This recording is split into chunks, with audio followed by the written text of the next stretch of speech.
This is a double interlock pre-action system that's electric pneumatically released. The way that you're able to tell that or indicate that is the electric portion of the release is a solenoid which is connected to a release control panel.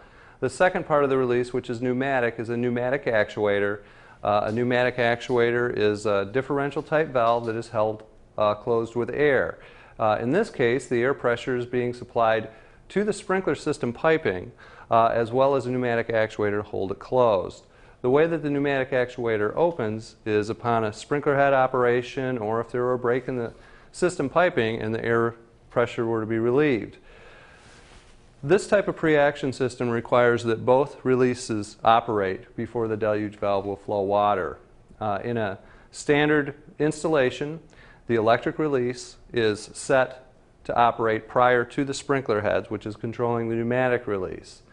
So in a fire instance, the detection would activate electrically, opening the solenoid. The solenoid would open up and water would move, priming water would move below the or behind the pneumatic actuator.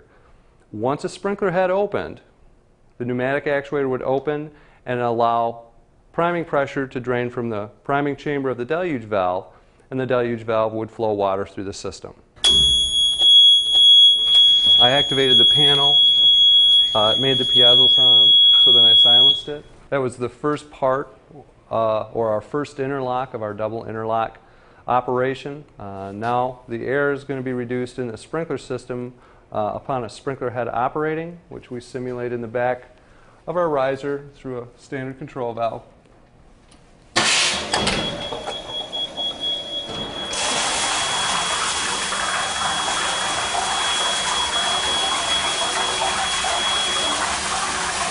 Now the deluge valve is activated.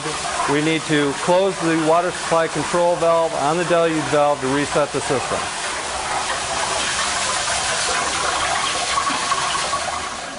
Once the control valve is closed, we need to drain the water in the system, which will be above the check valve. So we open our main drain. On this one, it's located in the back.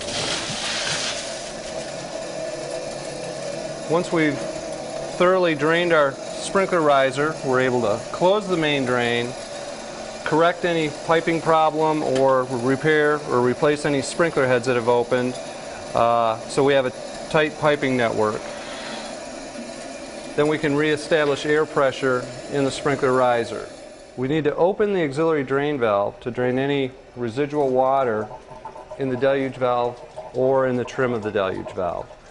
Once that's been thoroughly drained, we're able to close that. Now we're able to reset our release control panel, which will take power away from the solenoid and clear most of our alarms, with the exception of one supervisory alarm which is connected to our control valve.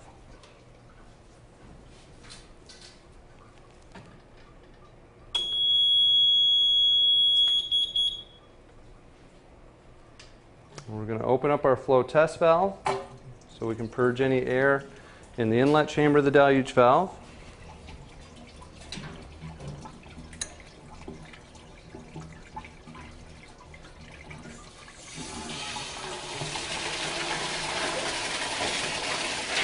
When we close the flow test valve and then thoroughly open our control valve.